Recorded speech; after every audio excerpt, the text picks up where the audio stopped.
Tandaan. Ayun ang ano.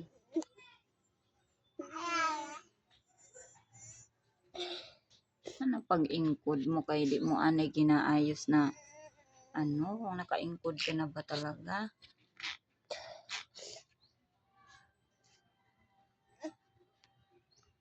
Ay, kay hamubo-mubo lang ano. Next time ha, pag nag-ingkod ha. Next time ha, pag nag-ingkod, ayuson ha. Check mo anay, isure mo kung, hindi. Ano may pula dito, check mo anay kung naglapat ng bubot mo.